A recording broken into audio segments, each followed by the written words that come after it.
Α, εδώ είσαι. Δεν είναι καθόλου στημένο. Απλά άνοιξε μόνη της η κάμερα και λέω εγώ, δεν κάθομαι λίγο στο κινητό και να σου πω μετά γεια. Δεν είναι καθόλου στημένο.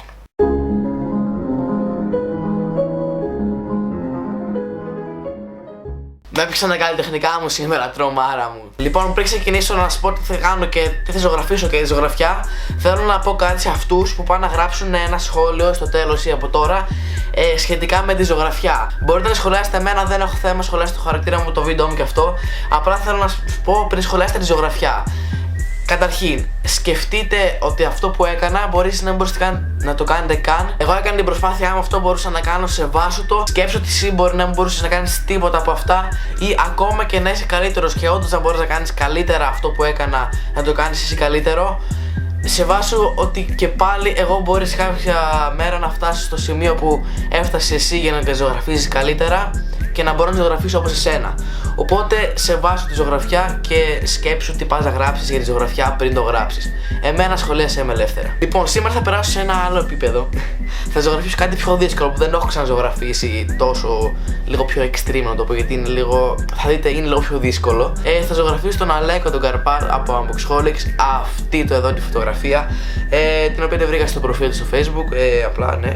Είναι κάτι δύσκολο για μένα και θα είναι μια πρόκληση για μένα, γιατί ό,τι έχω κάνει και τα παλιά μου και δεν μου βγήκαν πολύ καλά, και το τελευταίο που έκανα, τώρα θα κάνω αυτό.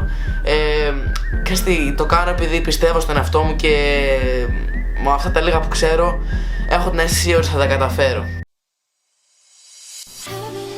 Όπα. Λοιπόν, πριν συνεχίσουμε να σας πω λίγο τι γίνεται, τι κάνω αυτή τη στιγμή. Δηλαδή πως ζωγραφίζω πάνω στο χαρτί με την φωτοτυπία το κεφάλι του Αλέκου. Σε αυτό το σημείο κρατάω μόνο τα σημεία. Είπα πολλές φορές τρίξη σημείο, δεν πειράζει.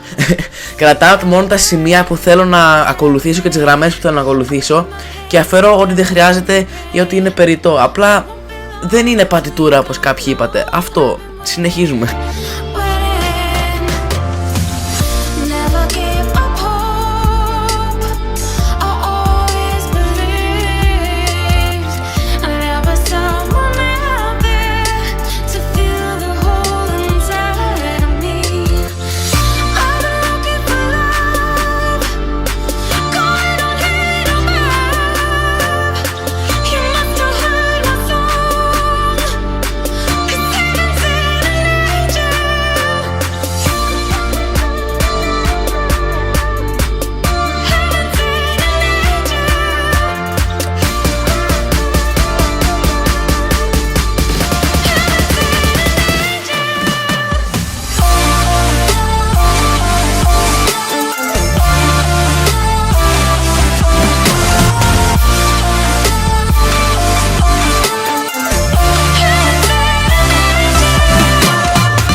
Και αφού τελειώσαμε το πρώτο πλάνο του σχεδίου, περνάμε στο χρωματισμό και έχουμε και τις φωτοσιάσεις, οπότε προς το παρόν πάμε στον χρωματισμό.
Τελειώνοντας με το πρόσωπο του Αλέκου, σειρά έχει η μπλούζα. Ξεκινώντας όμως να την βάφω με ξυλομπογιές, ανακάλυψα ότι δεν ήταν πολύ ωραίο. Να πάρετε μια ιδέα πως βγήκε λίγο.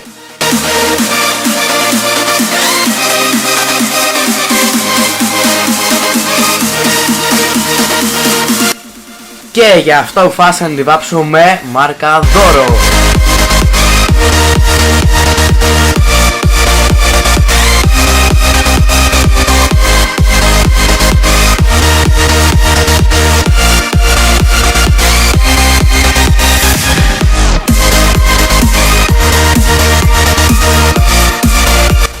Λοιπόν, αυτό το βίντεο, μην ξεχάσεις να κάνεις ένα like άμα σου άρεσε και σκέψου ότι μπορεί να μην μπορείς να κάνεις καν αυτό που έκανα εγώ, οπότε σε γενικές γραμμές είναι καλούτσικο.